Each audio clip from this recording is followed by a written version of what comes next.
So, Jack, What's up, Sam?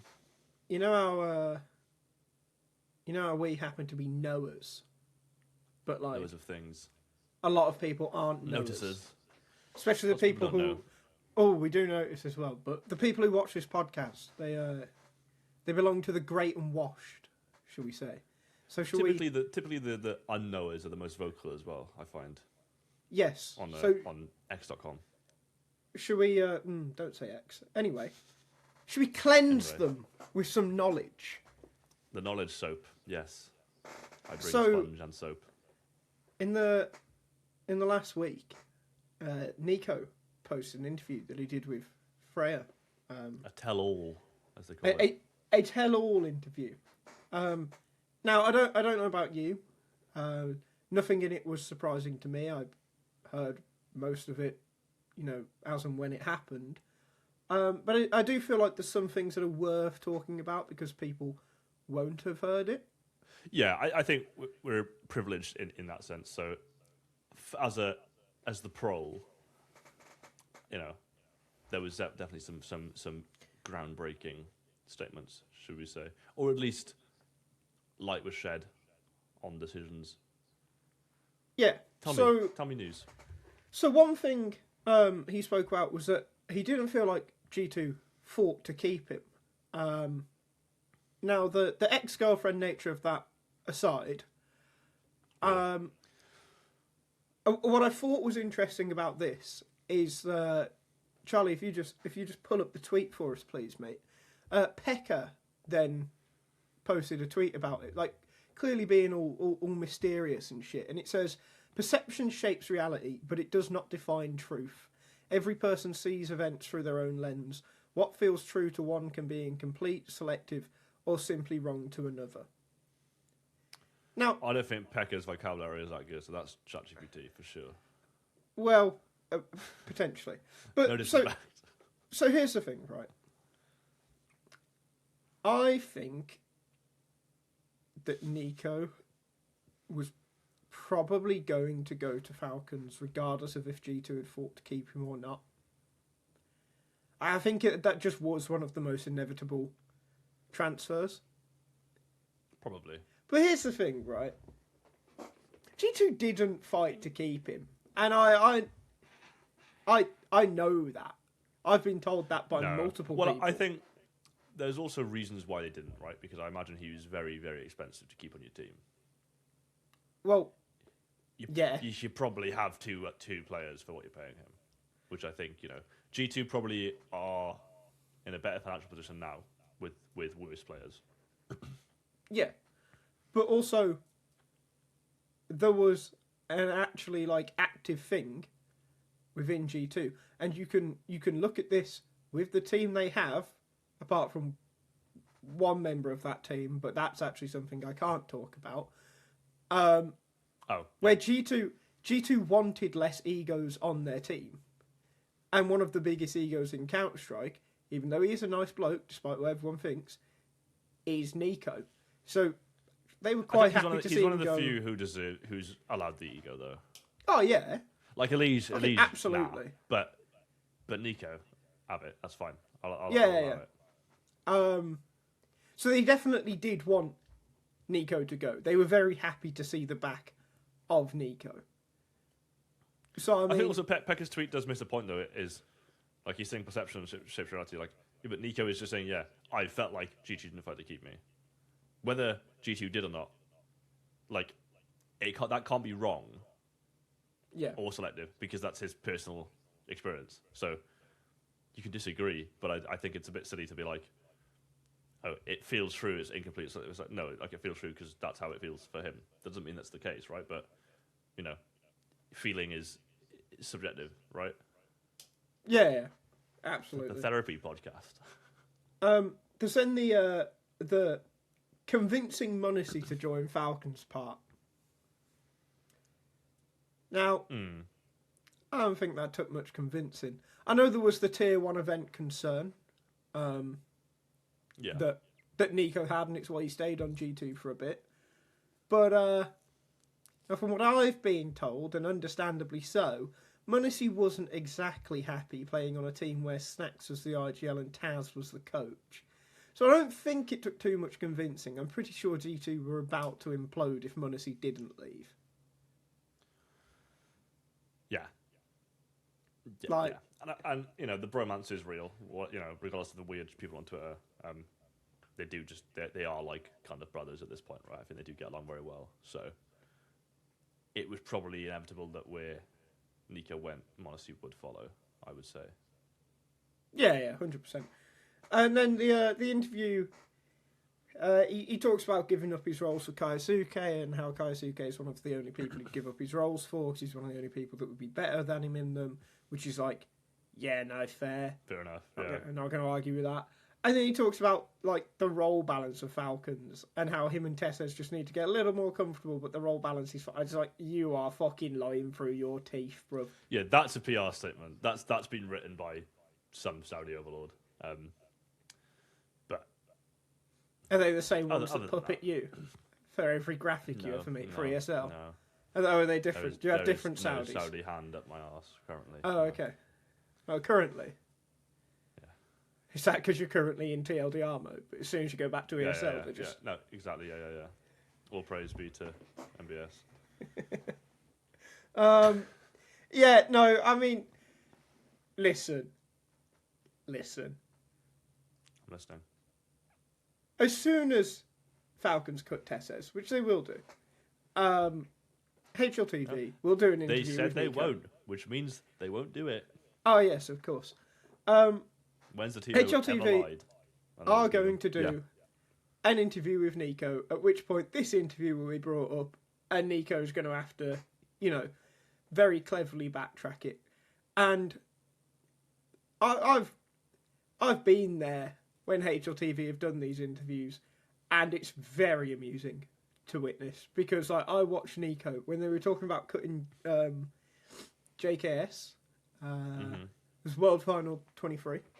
Cutting JKS from G2. I watched NiKo run the same answer 4 times because he couldn't word it in a way he was happy with. Like, it would be so good to be in that room when that happens. So I hope I get to. Yeah.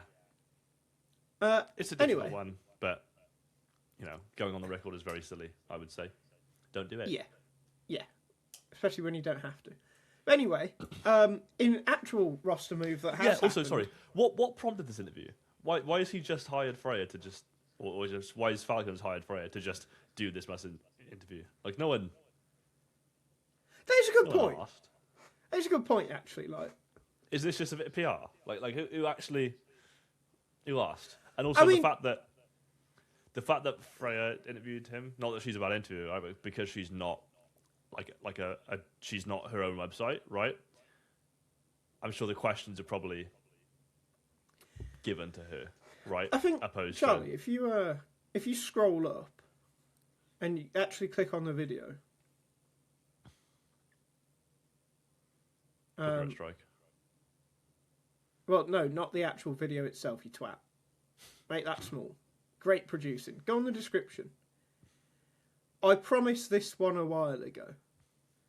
And who did he promise it to? Yeah. I mean, yeah, Yeah. Okay, this whole interview is an ad for a chair, by the way. Oh, brilliant. It's an ad for the auto full chair. So really, and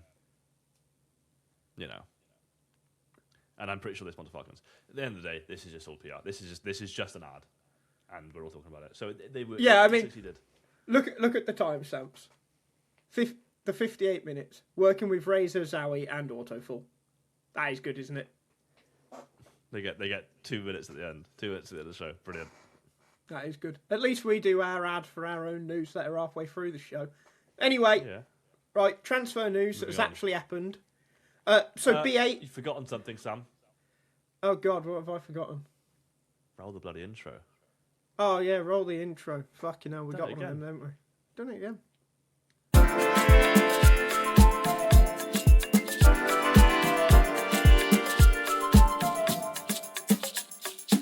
Alright, we ran the intro. Jack ran it, because I forget, because I'm a shit host. Rubbish. Not the worst we've had. Yeah, not the worst we've had. Anyway, Jack, you noticed a name on the screen, so I'd like you to read out the name and then also say what that name has done, please.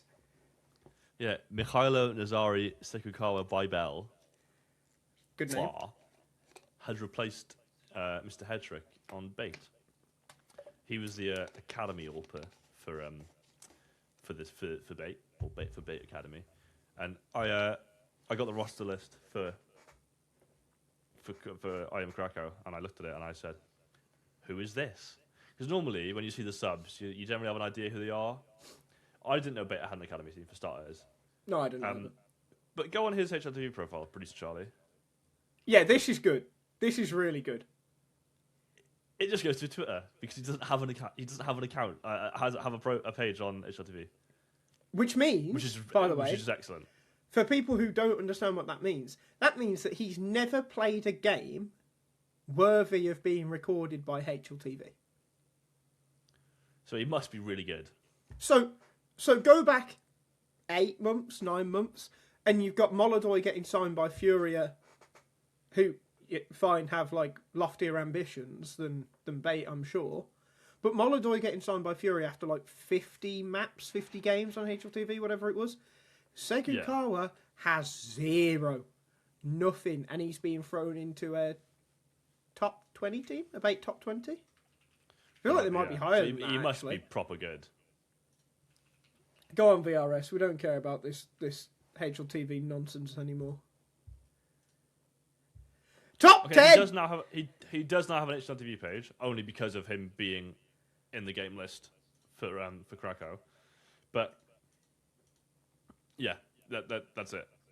Top 10. Not one HLTV. Let's face it. This feels like a big race.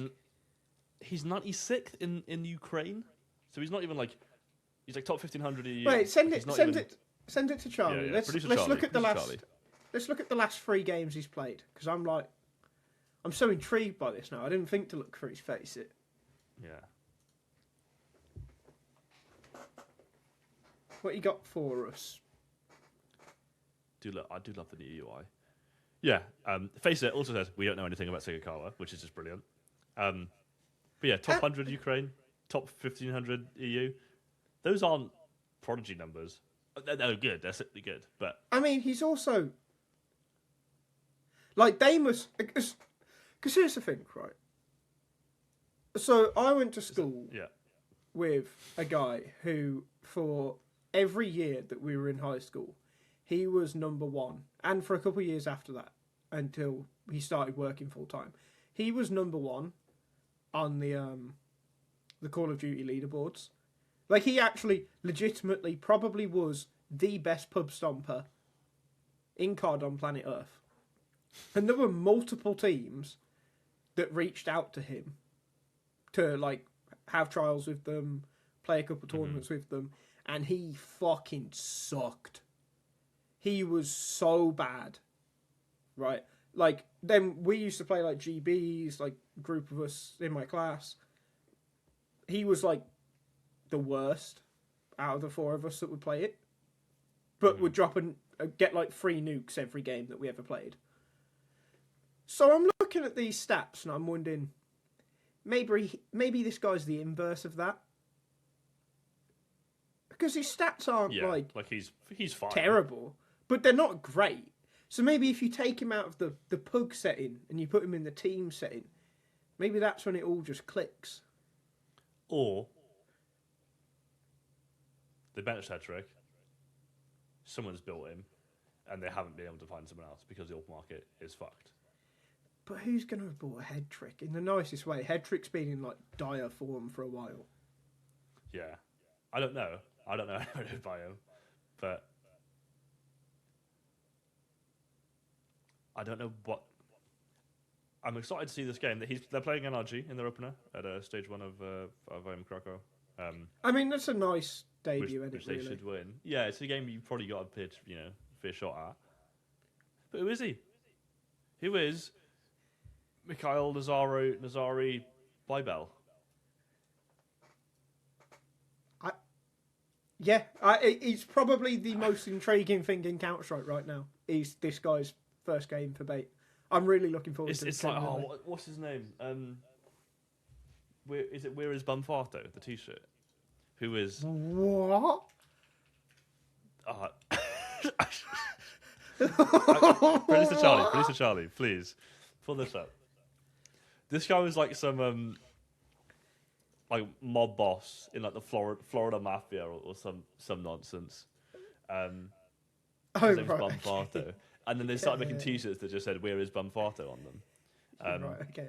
So we need who is Mikhail Nazari by Bell. Well, I mean, we still pay for Shopify, so get it made, Jack. We are. Let's get it on Shopify. You can buy shit quality merch. Actually, really, don't buy it. Just don't do that because of like destroy. Probably in transit. Let's kill the planet. Let's more landfill, please. Yes, I agree. What other roster moves happened, Sam? Is that it? That was actually kind of it. Yeah, we're at the end of Rostermania now. It wasn't too great. But yeah, there has been other announcements though, Jack. Do tell. I'm going to pretend I don't know what they are. We know the locations of the 2 majors for 2027.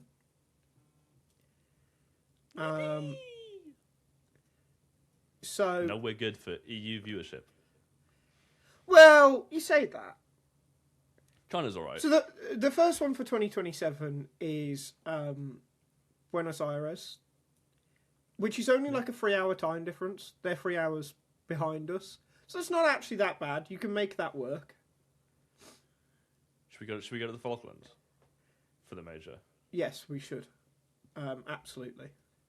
The second one is another Shanghai major, which was like...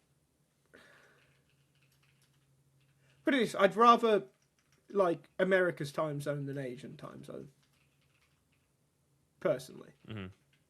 Like, I'd rather stay up later than wake up ridiculously early. Mm-hmm. Yeah, I mean... Sure. Sure. Well, it's I don't... good, though, that this is a major that Bestia can go to. They won't qualify, obviously, but you know, it wouldn't matter. So good for them. Another Asian one, I understand that because the market there is huge. Like it's just lucrative to just have an event in Asia. So it's fair enough.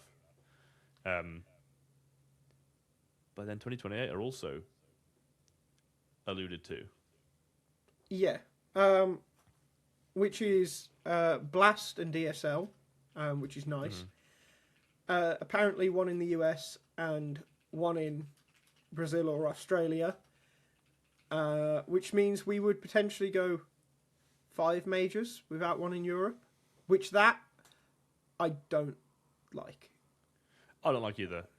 I don't know about the ESL one. I actually just don't know, unfortunately, because I want to know. I want to get to Australia, personally. But yeah, probably cut your job by then, mate. They cut everyone else. It seems a little bit like alienating the majority of the player base or viewer base, we should say. Yeah, this I think it's growing in the US, and you know, but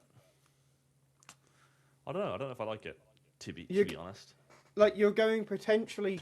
Well, no, you will go 3 years, even if the summer major of 29 is in Europe. Yeah. You will go 3 years without, apart from the ones who afford it and decide to do that, which like. And it also leads to like all the fucking issues with visas and stuff of European, CIS teams particularly getting into these events. But 3 years without something like 50% of your viewer/player base being able to attend a major in person, I don't really like that. No, and with the cost of things, right? Whether you're for or against that, as you know, regardless, like. Cologne major is expensive, but it's like super easy to get to for like most of the player base. It's Europe. Everywhere's got a train station. Do you know what I mean? The average guy just isn't flying to a major, is he? Really?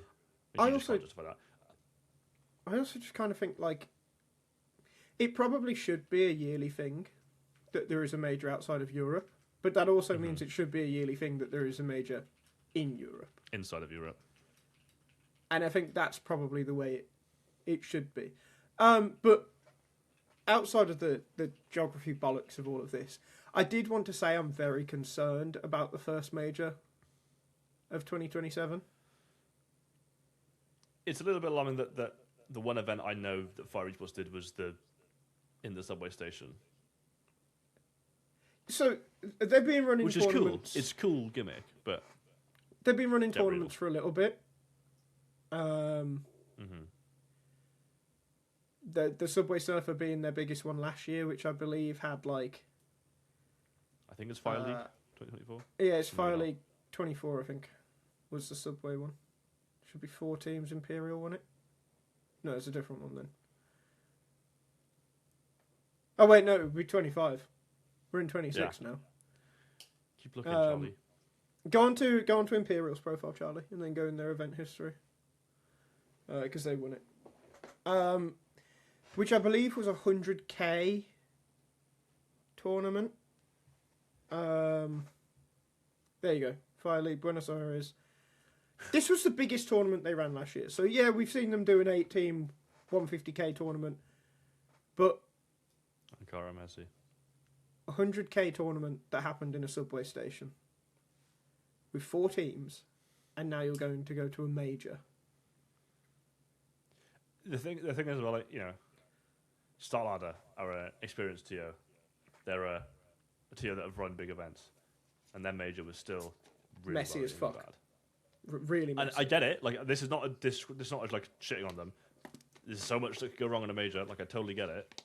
But, you know, come on. I just think it's a big risk. Thankfully, they've got, you know, like a year now to basically prepare for it, which is probably how long it takes to just prep a major. And you do get a lot of help from Valve. Well, I don't know if you do. Well, I think like other than like the money and the in-game integration, I don't know how much. That's what I mean. Money. That's a lot of help. Sure, you are getting a prize pool, so you actually just have more money to run the event. Sure. And like, obviously, more expensive though. Anyway, obviously the sponsors, like everyone wants to sponsor a major. Yeah. Because so many people watch it, and there's that economic benefit that can help run it. But as you said, it takes a very long time to organise a major, and it takes like manpower.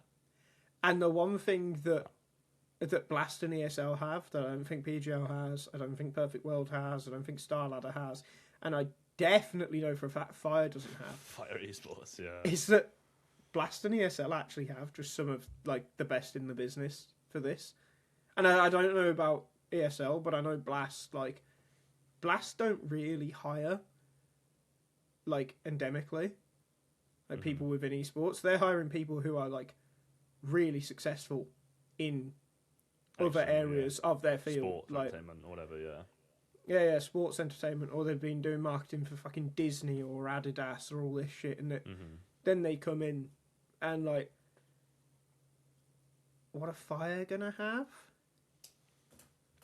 Unless this is we found out they're a subsidiary of some massive company, Which they could be, but I don't really like the idea of like. You know how PGL they might just be huge in South America, by the way, and I'm not aware of it. You know, there is that too. They could be. But you know how PGL does like the English broadcast for Perfect World? I just don't really like the idea of like these outsourcing majors. Like I think if you need to outsource and you frequent viewers, they have a Netflix deal, by the way, so you might have a Netflix major. That could be cool. Frequent viewers will know that I don't really like PGL, but I'd much rather PGL Shanghai than Perfect World Shanghai, because what's the point in all the outsourcing? I mean, they've got some good partnerships, don't they? So they must do something. Scroll down, there's even more. There's Bimbo. They make bread. Lamborghini, you know. There's Clorox. Me after watching the Fire Esports Buenos Aires major. You know, there's big names, which is good. Having Intel and AMD is crazy, by the way. I don't know how you pull that off, but yeah, that is mental, actually. Maybe this is just previous partners, but you know, some good names there. Again, look, this is. I think diversification is very good for the major cycle, but I just want it to be done for the right reasons, you know. Yeah. Like Blast getting the Blast major was like, oh yeah, good. They've put on stellar premium events for like 3 years now. It's about time. I just think, you know, ESL, Blast, PGL now as well. Like, you know, they're running events all year round that are good events. Yeah, that's Fire one Esports thing. ran a tier 1 event. No, like what's the accreditation or just having? I'm quite against, like, they've not even run an international event. They've run South American events. Yeah. I feel like that should be a... Maybe they have one this year. Do they have one this year? I fucking doubt it. Okay, no. Nope. I don't think so, no. No, they don't. I'm halfway through 27. Mm-hmm. They just don't. So, yeah. It's a strange one for me. But anyway, we have a take of the week to talk about. We do. Now, producer Charlie is also the TLDR social media dickhead. And he posted a tweet the other day about the failed Wonder Kids across the history of CS. And he started with Doc, who... Actually, I realised quite a lot of people don't really understand Doc's story anymore. Because gens. Doc did want to be a player. He just wasn't like very good at it. And Doc was highly touted in the same way that like Donk and Kaiosuke were, because he was that good in pugs. So he was like a Rops too in a way. Yeah, he was more like Rops 2 than anything like that. Like Doc was meant to be. We were meant to have seen Doc win a major by now. So there is that. But the take of the week comes from... Jack, can you read his out loud, please? Because it makes me feel slightly uncomfortable. What? Manchester all won? Yeah. What does his bio translate to? This could be a mistake. Careful. If you don't know me, then honour me with the best that's assumptions. Okay, well, That's I assume that you're a fucking idiot. Here's the take of the week. Doc doesn't even crack the top 20. Swag, Roker, Kierby, JKS, Som, Ethan, Breeze, which Breeze is the one he said is debatable. Not major MVP Kierby, Breeze, Tarek, Stewie, another major MVP by the way, Kusta. And don't tell me Stewie and Tarek won a major and a Grand Slam. They were at some point highly rated. This guy's an American with an Arabic bio pretending to be a Manchester United person. Yeah, this one's also good. He then there was a follow-up tweet where he says, Tarek, in brackets, no shirt TV. Stewie were destined for greatness, not one major. You're 45 I watched Tarek when he was in CLG and watched Stewie play like Forest 1.6. I know what potential they had. Wait. Jack. I've figured it out. I'm VAR checking. No. I've figured it out, mate. I know who tweets like this.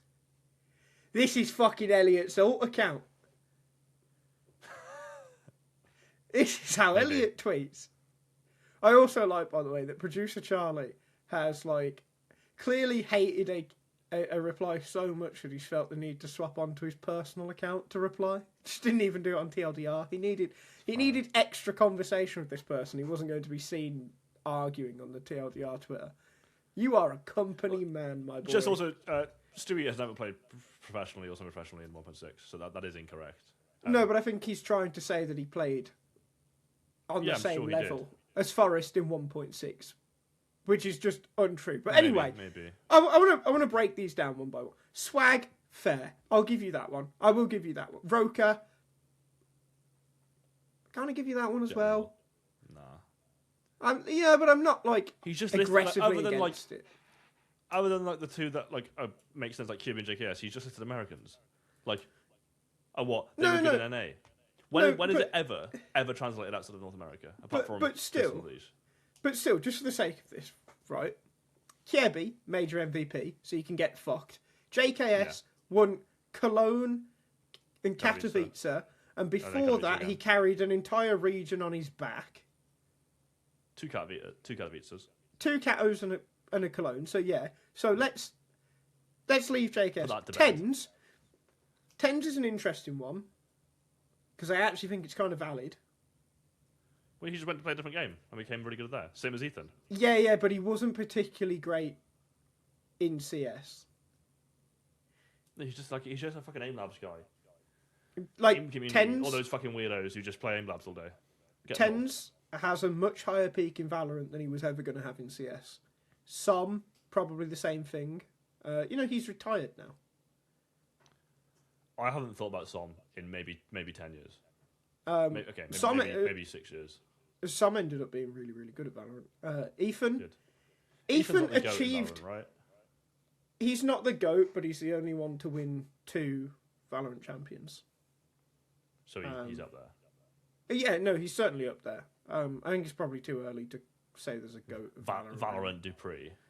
But he's done. He did one as a player and one as an IGL, which is cool. Ethan is one of the few Valorant players where I think if he came back to CS, he would make good teams better. Still, I don't think Som would have. I don't think Tens would have. Ethan would. But Ethan was on NRG/EG team that was legitimately good. Like he did reach his potential. It's just that the NA scene fucking died. They won events. So you can apply the same to Breeze. There's their major MVP Tariq, who, once again, major MVP Tariq, Stewie, who won a major and a Grand Slam, and Kusta, where you can go in the Roker pile. Right, I'm just not going to argue it because I don't care. Kusta famously threw a map against Red Reserve, featuring Michael Lele and Freddy Frog and Relaxer, and Hampus and Rusty, I believe was the team. Fact check me. Because he held down a defuse with that kit while his teammate had one. Red Reserve then went on to win that semi-final and lose to Nip. It's just like a dream hack, fucking Malmo or some shit. But my only memory of Kusta is him sticking a 10-second defuse when there's no time, when his team has a kit. That's your prodigy that didn't make it. Yeah. Get real. Yeah. Honestly, mental take of the week. You have impressed me because you're an idiot. I would like to say something, though. Producer Charlie, if you could just go back to your reply off the TLDR account. I just want to say, I got that Red Reserve teammate exactly right. When I play... Well done. When I play a Cal, you weren't even... What does this mean?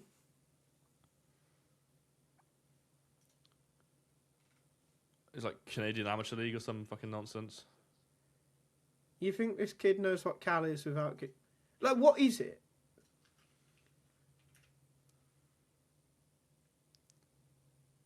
I don't know.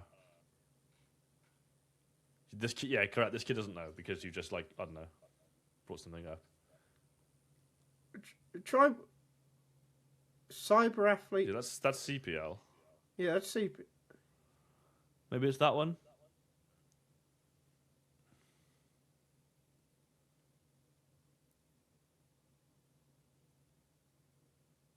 I guess, yeah, this was just a ladder or league. So, everyone was crap and no one remembers or cares. Basically. Yeah. Why are you reminiscing about how you were good at a game 20 years ago, man? Get a fucking job. Hang on. Stay on that one. Go. So, I'm seeing K-Sharp's name mentioned there. I've lost it because you were scrolled.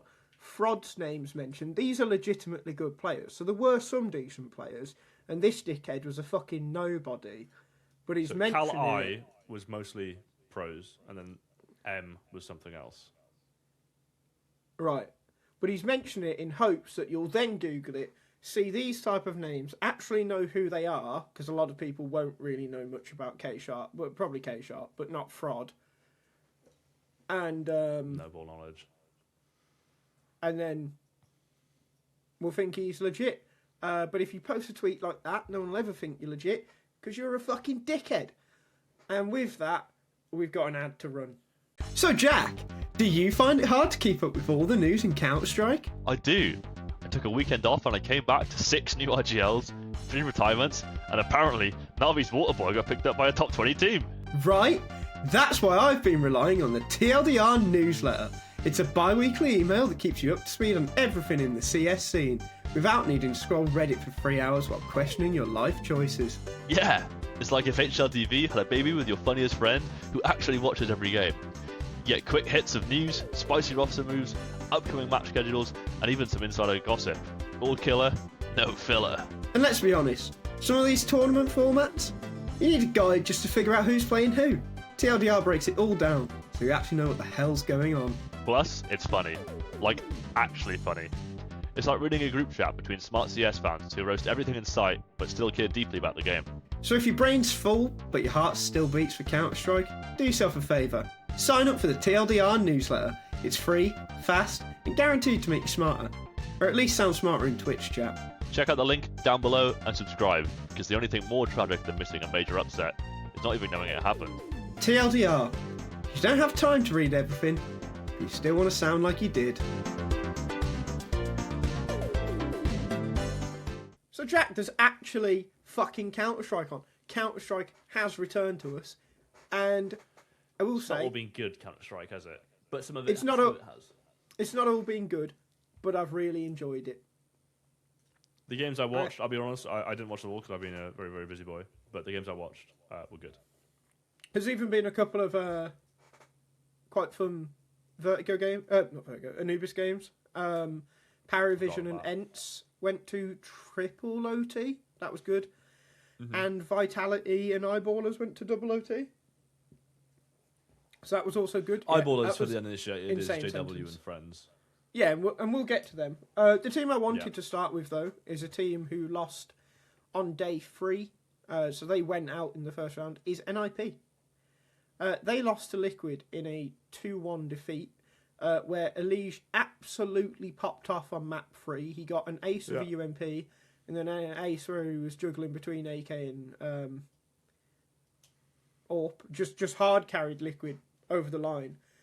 And what I will say is that I have absolutely no change in my thoughts about Liquid following this. So Liquid made it through to the playoffs after beating NiP and then beating Gentlemates, who they should beat Gentlemates. NiP, they only got over the line because because Elige carried them.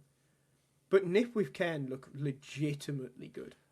Like, if they'd have more time... I think they've had 3 days of practice before this game. Yeah, if they'd have more time with him, they would be in such a good spot right now. Mm-hmm. And I actually think, and there's 2 teams I'm going to say this for, and potentially a third, but I think the third's a bit more of a stretch. NiP, within a few months, top 10 team. Isn't that wonderful? Without a doubt, top 10 team. This is a legitimately good roster. And you can look I at think that your and think... trio of Wrinkle, Kern, and Casper is like really good. Kern is like, even without looking, comfortable in his spots, respectfully is such a fucking plus over Ujerks. Like really noticeably better. Eye test alone is so clear in how much better he takes his fights than Ujerks. But yeah, so I was really impressed by NiP. I think they'll be really good this year, and I think some of the smaller lands, like those like Thunder Pick, fucking Fisher type bullshit. Your 1.5 sort of stuff, yeah. As long as you've not got, one of the top 5 teams there, I really do think NiP could just win one this year. Mm-hmm. So yeah, that was one game. The Nuke game was really fun. I really enjoyed the Nuke game. Yeah. I then wanted to talk about Astralis, because they had a bit of an up and down time. So if we start with this Astralis Fnatic game, this was a really good debut, actually. You've signed 2 new players, gone to an English-speaking team, and Fuzi played pretty well, Ryu played really well. Mm-hmm. Like, it's a really good look for your debut. I'm pretty sure they made light work of Fnatic on Ancient as well, if I remember right. That wasn't particularly a close map. Doesn't look like it. No, they got 4 rounds. However, Astralis then did go out by getting absolutely curb stomped by PARIVISION. Like, I think that's honestly maybe just like a style thing, though. I mean, maybe. And also, Zwei is really good when he's in his correct roles. Yeah, I mean, 13-1, like he's just 13-8. really good. Like that wasn't close. So I think Astralis. But also, PARIVISION Dust 2T side. Come on, that is like the hardest thing to play against ever, I would say. So I think Astralis. I'm not going to judge them yet. I'm going to reserve my my judgments because like PARIVISION. I don't even think they're going to become a top 10 team. I think they are a top 10 team right now.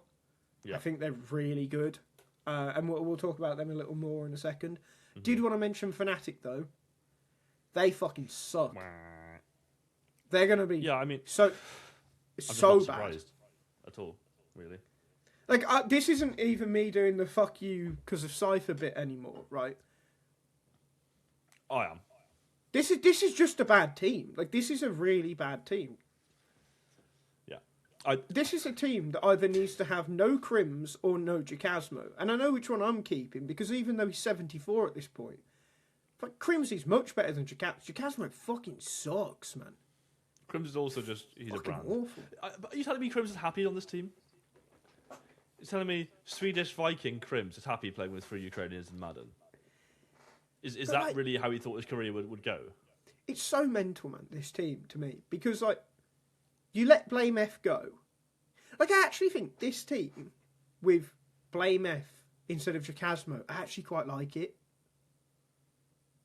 I actually do think it... I do think Madden probably is better than Cypher. I don't know. Not in recent time. I think Cypher has, like... higher ceiling, but I think on a consistency basis, you're going to get more out of Madden than you are out of Cypher. But Madden's also just not as aggressive as Cypher. Like he's pretty fucking aggressive.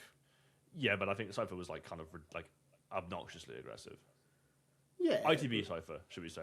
Let's retcon a little bit, but yeah. So I mean, Blame F needs a Madden, he needs a Cypher, he needs a Tessez, like one of these types of players. Yeah. But this team, like, where's your firepower coming from? Who is doing the killing on this team? Because it shouldn't fucking be Crims. I just don't... I don't understand whoever put this team together and thought it was a good idea. I just really struggle to care anymore, to be honest. Well... The semblance of a fan. Like, do you think anyone right now is a Fnatic fan? Oh, there's probably someone. In CS, really? I don't think so. I think Accrington Stanley have fans. Sure. Like, so Fnatic must. You know, like just that's a town. There's a non-zero chance that there is a Fnatic Counter-Strike fan. And you know what? The same way there's a non-zero chance that oh no, I've got it wrong. Don't worry. And those Fnatic fans that do exist still have more shame than fucking NiP fans because they don't refer to the team as we. That's totally normal all the time. Only people in esports who do that are NiP fans. It's really odd.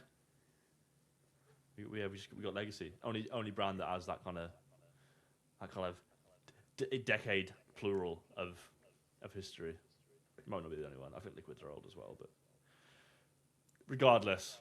I'd like to point out that this year Astralis has been around for a decade and has won more in Counter-Strike than NiP. Yeah, but NiP's 25 though, isn't it?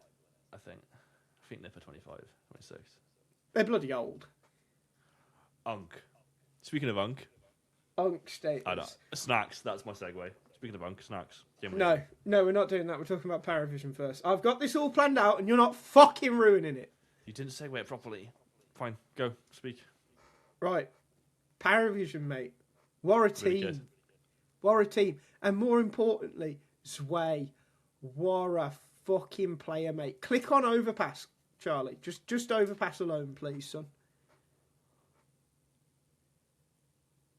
21 and 13, 1.99 rating in your debut. 122 ADR. And he absolutely fucking shat on Ents. And he's got a Cologne trophy as well. There was one round that I clipped and sent to Jack where, what's their AWP's name? Poddy was having a horrible time at the start of this game. And he had such like a fucking 99 times out of 100 you are getting this kill shot on Sway, and Sway just ripped his fucking head off, man. Like, Sway was so good in that. So I'm being really Producer Charlie, what the fuck are you doing?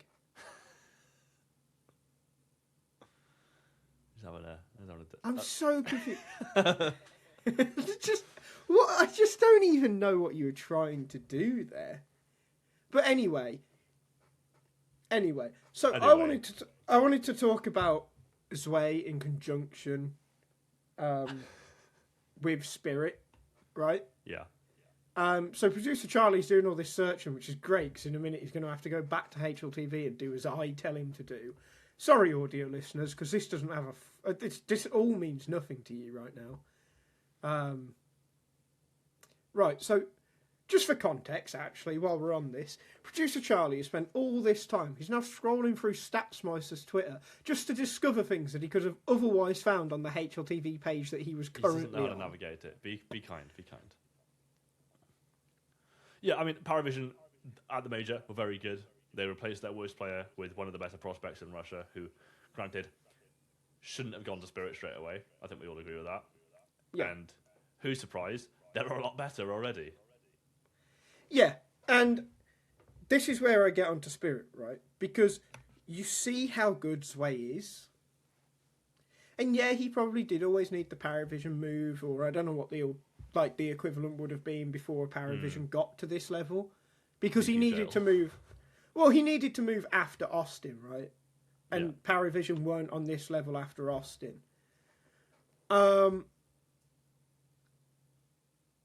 But what would Sway have been like on Spirit if Hally was actually a good coach? He is a good coach. Is he? I'm not sure. Yeah. I'm not sure. What is he good at? Tell me what he's good at. Seriously. Finding donk. No. I think he's good. I do think he's good, actually. But at what? But I think he is kind of Bladey in the way that he's like anti-stratting and the setup of the team. Oh, so Spirit frequently beat teams via clear anti-stratting, do they? They do that a lot. No. No, they don't. Okay, so he's not like Blade then. Okay, that one's gone. What is he good at? Tell me seriously. Tell me what he's good at. We're not in the team. We can't, these things we can't measure these people not in the team. I don't speak Russian either. But you're being facetious. That weird. No, okay. But you say that, but coaches are judged on, and I'm going to write a deep dive about this in a couple of weeks, right? Only results. Only thing that you can judge a coach on results. No, that's not true. That isn't true. Of course it is. You can judge... No, because you can also judge a coach on how much is said about said coach. Like with Blade, we know that Blade heavily anti-strats because everyone says that. And then you can see it within the games. We know that Blade focuses a lot on players' individual mistakes and mentorship. And then you can see it because those players stop making those mistakes a lot of times. He was doing that as an IGL and he does it as a coach, right? But with Hally, we're told that Spirit is Hally's system, right? Now, what have I seen in the Spirit games so far? You've brought in Magics and Zontics, who, already knew your system. You didn't need to teach them a new system. You can go straight into adapting the system. But wouldn't you critique the system anyway? Isn't the system... Let me fucking finish, Jack. So you can go straight into adapting the system, right? You skip out that whole middle section. And the system is bad. We agree it's bad, right? Like, you also think there's flaws in the system. You also watch... There's flaws in anything. I enjoy Counter-Strike when it's not predictable. I enjoy Counter-Strike when it's fun. Well, you should probably stop watching Spirit then, because Spirit are predictable. Go and rewatch... Sure. Go and rewatch their semi-final versus Vitality. No, yeah, but watching an individual have a crazy game is more fun sometimes than watching a very heavily anti-stratted or countered system. I enjoy both, but, But they're so predictable. Like, against Vitality, they just split the A bomb site multiple times in a row. And then guess what, right? They didn't. They tried to. That was the issue. Well, yeah. And then guess what I saw in their first game in Bounty, which was against Sinners on Mirage, which they needed Donk to fucking carry them through, otherwise they would have lost to fucking Sinners. They just kept trying to split A. and it wasn't working. They were 6-0 down at one point through trying to A-split, and it didn't work. And granted low sample size, another sign that they haven't actually changed the system. Charlie, go on Zontix, please. Yeah, but Zontix is... No. Go on Zontix. He was bad before he was benched. He was looking really bad. Okay, cool. Whatever. Right. Complete statistics, please. Change the time filters to 2025. Okay, so for audio listeners, I'm going to read out some things on this page. So he had a 1.08 rating in 2025. It's all we've changed. No ranking filter, no event filter. 1.05 T side, 1.10 CT side. When you go down, how HLTV now has these stat drop down things, you have to understand that the score up to 100 is kind of like a tendencies thing. It's not that they're really good at this, it's just how frequent they do it, right? And then it becomes slightly how good they are a little further on if you look deeper. Right, Zontix is either...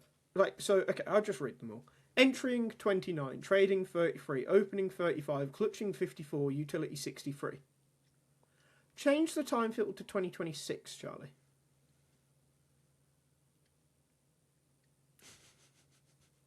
Entering 65, trading 11, opening 19, clutching 10, utility 61. And for the sake of it, 0.79 T rating, 0.95 CT rating, 0.88 overall rating. Yes, this is a small sample size, but what this tells me from watching the games and looking at this is that system hasn't changed at all. It still fucking sucks, and Zontix is going to be far fucking worse this year than Zwei was last year, because at least Zwei knows where her fucking head is. Like, Zontix just doesn't. He has dog shit headshot percentage. Like, Hally is actually the person holding Spirit back because he's too over-reliant on Donk. And you could see it in that Sinners game. When they needed to win a round and they actually switched up their strat, they rushed Cat and Donk went and got a double entry that not many players in the world are ever going to get. And he does them consistently. So that leads you to, a Spirit better without Hally, or are they better without Donk? And obviously they're not better without Donk. They'd just be better without Hally. And I think a lot of other coaches, Blade, Exaz, Cyclone, would throw Donk into a system that actually uses the other players as well. Maybe.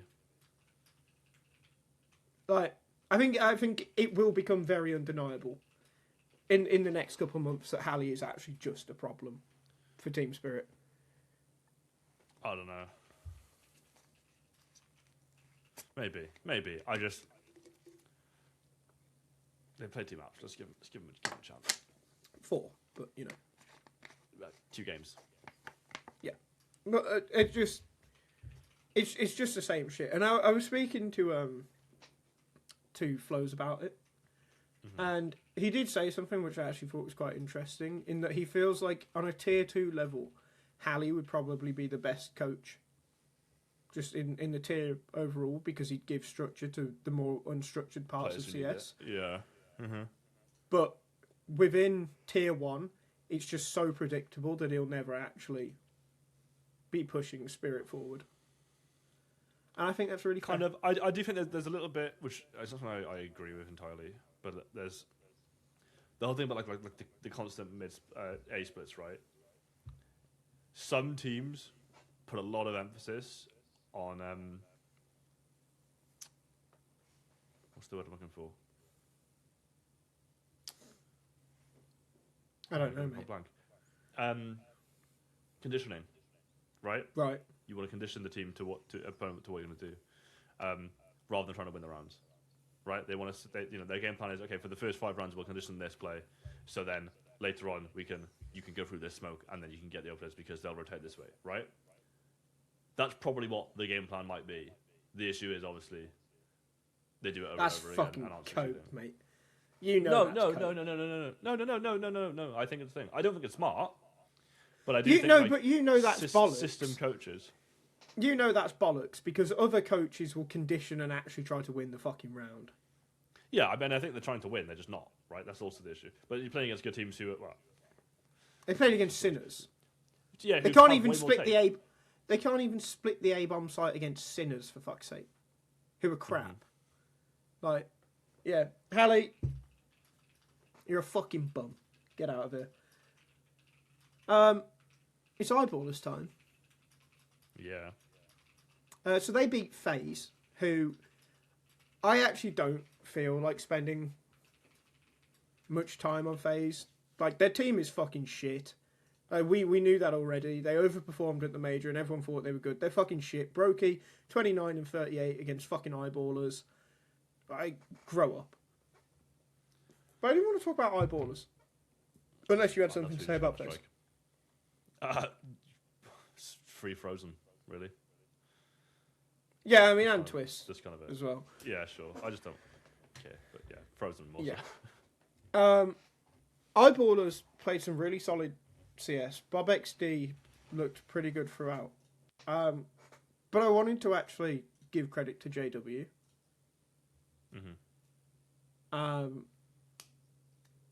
JW, as an IGL, actually looks quite solid. He frags at a decent level. He calls a decent game of CS.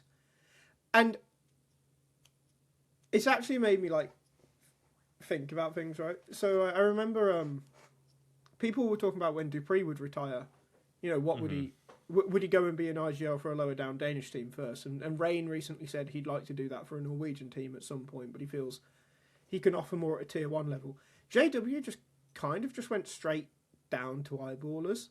And given the IGL drought, do you feel like potentially like JW could have had a stint as a tier 1 IGL? Because I kind of do. Probably. I just think, honestly, he's married to the Swedish scene, right? I don't think he could have had a stint as a tier 1 IGL in a Swedish team. I just think he could have. Because there wasn't really the players there. Like, we're kind of having a resurgence. Why am I saying we? I'm so spiritually Swedish. Nip fan. Yes, I'm so nip-pilled. There's a bit of a resurgence in Sweden now in terms of talent. Like, it's probably what Denmark will have in the next sort of 3-4 years, I think. I think it's kind of cyclical in that way. But yeah, I've always sort of followed this Eyeballers team. I've always tried to keep an eye on them of how they're doing at, like, Svenska Cuppens and all that sort of, you know, DreamHack lands and shit. This is the first time I feel like they've got 5 players who actually, like, are really good. I think Rolf is really good. I think Max is great. Bob and Dex are like they're also just good. But JW, yeah, he's not a hindrance at all. But this team had Flusher. It was like, okay, this is old guys retirement club bullshit. I don't know, man. This is they kind of cooking. I'm excited to see how it continues. That's just outrageous, isn't it? Producer Charlie has brought up an Overdrive tweet that just says JW end career ASAP, Bob XD to tier 1, Peter to tier 1. I don't think Peter should be tier 1. No, I don't like either. the guy a lot. I just don't think he should be. Bob XD, fair enough. JW end career ASAP. Overdrive, just go fuck yourself. You're such a fucking knobhead. Blast ball. Look at the header. Yeah, Peter's calm during the games was great. Oh, he was losing his mind in that overtime against Vitality. But yeah, I think Dex had a crazy clutch, and he just leaps out of his chair. Yeah, I really enjoyed watching Eyeballers, man. Like, I'm happy JW did what he did. I was just wondering whether he could have done more.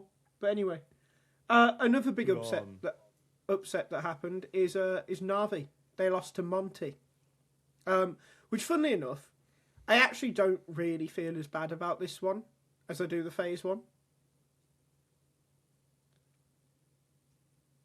Like, this one for me is kind of just whatever, man. Fucking team. Bloody hell. But I think there's some real... Yeah, I mean, the Monty team is like fucking... It's bingo, isn't it? Vouch him. But I saw him win an Insomnia once. BMAS in Big 2026. Afro in Big 2026. Rainwaker. Azumu sure, he's all right. I don't really care. Not in this game apparently. Gizme's calling, which is kind of fun. Yeah, well, this is one thing I did want to say about Monty. Gizme also seems like a pretty good IGL. Like Monty were playing decently. He frags at a good level. Like Gizme is probably one to keep an eye on as someone who actually within the next couple of years could probably replace a number of IGLs. Now, there are a lot of IGLs getting older, and there aren't many IGLs to replace them. If you don't want to convert someone to an IGL, Gizme, if he has a good year with Monty, can probably go straight into the Chrism bracket. Honestly. Yeah, valid. No. I'm happy for the B-Match Redemption arc, though, to be fair. No, I'm not. No, fuck that. I've always kind of liked them. Rainmaker, I don't give a fuck about, but... We're just moving on now. To a different IGL, who you tried to segue to earlier, but I'm now segueing to him. Snacks. But that's a redemption arc as well, actually. Double segue. That was just speaking. Double segue. Okay, redemption arc. I'll take that. Yeah. Yeah. Double segue. Thanks. Yeah, beautiful. Game Legion looked much better. With a passion. Okay. I hate this team. Right. Do you want to... Just free JT. I just can't like them anymore. Yeah, fair enough. When they were called, it was easier. There's just nothing. They've got the most ugly logo ever. The whole team just gives me fucking icky vibes. I hate it. Kfem, to be fair, is fucking... I know he's like the obligatory Ukrainian, but fucking Kfem is fucking rubbish. Oh, look at that. You've made Zinchenko sad. Good. As if he's not had enough of that in the last few years. Anyway. Why have I said that? Anyway, Game Legion, they look a lot better with Snacks. They actually look kind of back on really track. Poopy at the end of the year, and we fucking missed a 0 T rounds. How were the T sides? Not bad. Not fabulous. I mean, Mirage was good. They just didn't get any on Dust 2, but they did lose, so it's okay. Res Redemption arc, Res life game, my beloved. Happy with that. Yeah, PR is really good. I'm interviewing PR tomorrow, actually. Are you? It's kind of like a double entendre, isn't it? You know. Oh, it is. That's good. It's like PR, like press. Yeah, I get it. Kind of similar. It's kind of a joke, kind of a comedy joke. Yeah, no, kind of. A little bit of comedy there. But yeah, I think Game Legion worth keeping an eye on again. Like, I really thought they were going to drop off, but... Yeah. It's a good Hypex had hands in this series, which is the start. Yeah. Snacks is hard to dislike, but Snacks just shouldn't have ever been on, like, G2. Yeah, definitely.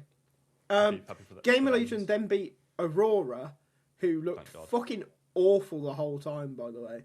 Like, this team is so fucking dead. Like, they need to get rid of Major, man. They need to. What was the veto here? Because Game Legion play Anubis, right? Oh, they banned it. Okay, so they didn't want to play it. Fair enough. Game Legion picked Inferno. Maybe not this Game Legion, but Game Legion definitely have played Anubis.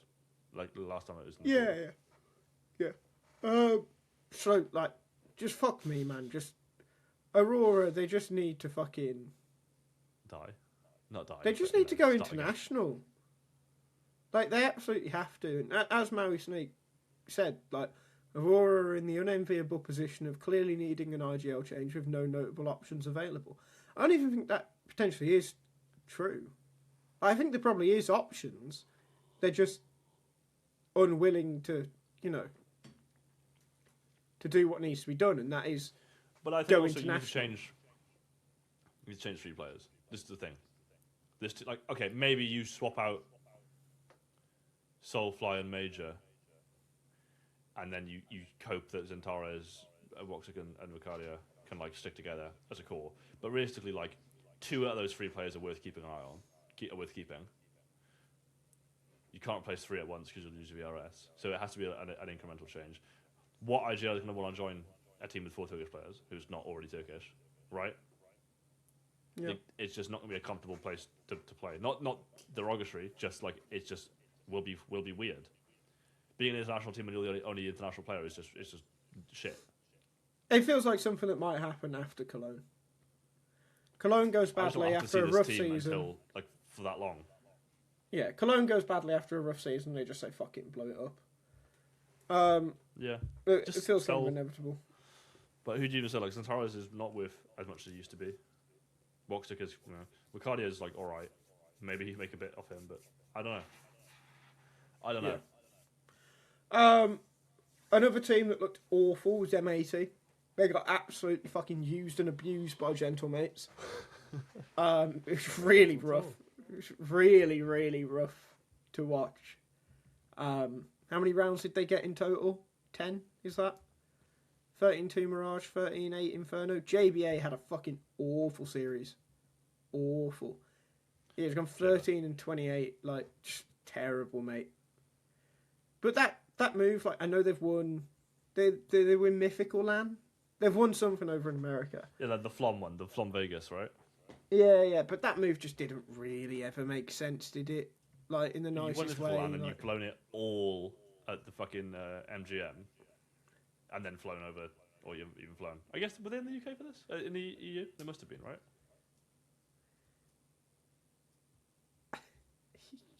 Sorry. I've just been completely thrown off by the tweet that producer Charlie has brought on screen, which is a face swap of Alex from Gentlemates. It looks like Pedro Pascal in that. Onto Oppenheimer, and it just says, "I am become Unk, destroyer of American chuds." How much interactions did that get, producer Charlie? Was that tweet worth doing? Oh! We got 100 likes. Fair enough. I thought that was going to be like American. 4. Just 4 people have enjoyed that. The 4 Spaniards that actually watch Counter-Strike. This whole thing again, Jaber played really bad, but obviously they cut Hex, who was like playing well for this team. Yeah, I just don't get it. So it's a bit I just don't get it. Yeah, and I don't even particularly like Hext, but he did nothing wrong. Get to Lake be on cut. fucking. Get Lake on Mouse.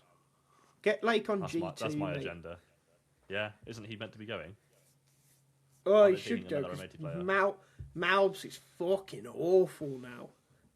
He's fucking dog shit. I've slacked as well. Go on. The final team I wanted to talk about was Foot. I think Foot looked really solid. And when I said that NiP will be a top 10 team, PARIVISION probably already are, I actually think Foot could be as well, eventually. Probably not until after Cologne. They need to play a major. It depends on if they get sold, right? I think. Well, they can't. They can't. The players. Well, I mean, they can sell individuals. But... Yeah, I think Shugas, that guy, DS. D-Zugs. D-Zugs. Shugs. He's really good. Yeah, I mean, I don't like Symmetry, if I'm being honest. I don't think he's particularly great. Good name, though. Yeah. Fucking hell, say Demon's last name. Dmitry Miroshnichenko. Fuck that Dmitry Miroshnichenko. Fire. But Launch looks good on them. D-Zugs, solid player. Like, they've got the firepower. They've got a nice system. They could be the 10th best team in the world in a few months. Like, also, if you look at it really, Adam B, friend of the podcast.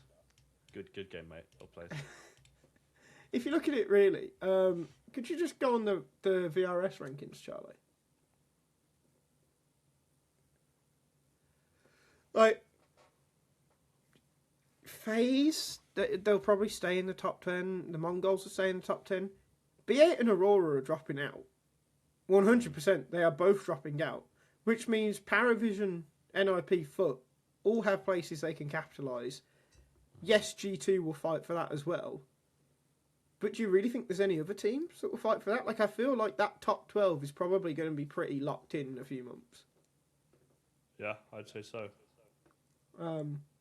So, yeah, Foot, they look really good. I think they'll grow a lot throughout the year. But as you say, very much depends if they lose players. Look at how many EU teams there are just on this page, right? There are currently 3 teams that are not EU in the top 17. Yeah. Why are we doing the majors anywhere else? Stop pissing me off with your silly decisions, Valve. Do you know what? It's actually, for me, it's even less about that, and it's more about the actual major slots. What, when they are on the calendar, or? Charlie, go on to the Cologne major. Go on to stage 1 of it, please. I'll be there no matter what. You'll probably find it fast if you just click on events. What spot is... What part of this is... I think you need to go to events to do it, unfortunately. Yeah, maybe. Go down to stage 1. Does it say how many... It's in June. Oh, they just don't have the stages on there. Alright, it's not... Alright, let me pull up... Let me pull it up on Wikipedia. Because surely it'll be on Wikipedia.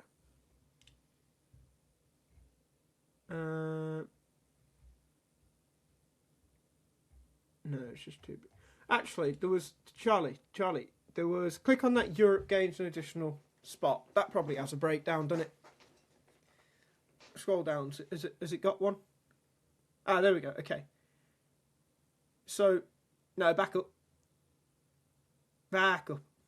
17 slots for European teams, 10 slots for teams from Americas, and 5 slots for Asian teams. Why? Because we've got to be fair and nice, haven't we? No, but actually, fucking why? Just make it one bit again. There's 32 teams. It's the top 32 teams in the world. That's how you do it. Yeah, like because now go back on the ranking. Let's see how long it takes us to get to the fifth Americas team. The 18th best European team, and you're better than all these American teams. Okay, so it's not heroic. I guess it's going to be. It's probably NIP. It's NIP or Game Region, one of them, and you miss out because we have to fucking pity invite shit regions. Like, okay, so Nonsense. Furia, Legacy, Pain, NRG, Passion UA. That is the 5th American team. And they are 25th. Right, where's the 3rd Asian team? Because all we've had so far is 1, the Mongols. There's FlyQuest. There's 2, FlyQuest, 38. Just Ty Lewis, just for isn't it? 2. Linvision. Linvision. 50th. So, if it was done straight up the top 32 teams, Asia would have 1 team there. How many would the Americas have? How many was it in total in the top 32? 3? Was it 6, I think? Maybe. I don't know. I can't count. 1, 2, 3, 4, 5, 6, 7, 6, 7. 8. Give those fucking slots to European teams. I'm not give them to European teams. Yeah. There is no fucking reason to have these extra Asian also, teams now, there. but these now that extra the ranking Americas is teams now there. that the ranking is just VRS, right? Regions don't matter because everyone gets the same. Like, you can still go off the rankings without playing in Europe. So the whole issue of like, oh, we need our own qualifiers is bullshit. Yeah. It's so nonsense. fucking it's stupid. Rubbish. Load of rubbish. Yeah. Anyway, the only last thing to talk about is the playoffs for Bounty, which there isn't. Is that in Malta? Is it in Malta? It is in Malta. It is. There isn't really much to say because the games don't get drawn until the evening. No, it's tomorrow evening, isn't it? So the night the podcast comes out. I think Vitality will win it. Do you agree? I picked Spirit. I'll stand by it. But Yeah. no, I think I'll Spirit my pick from last episode, but PARIVISION is my pick for this episode. okay. Valid. Yeah. I do think Vitality, Furia, Falcons, and Spirit probably should all win. The biggest upset potential is PARIVISION, although the biggest potential to be upset is Falcons because they are missing Kaisuke and Sonic. For those of you, If Heroic get Falcons, we get a really funny playoffs here. do we? Watch if we just get Heroic going through. That Oh, team. right. Yeah. Plus youngster, minus youngster.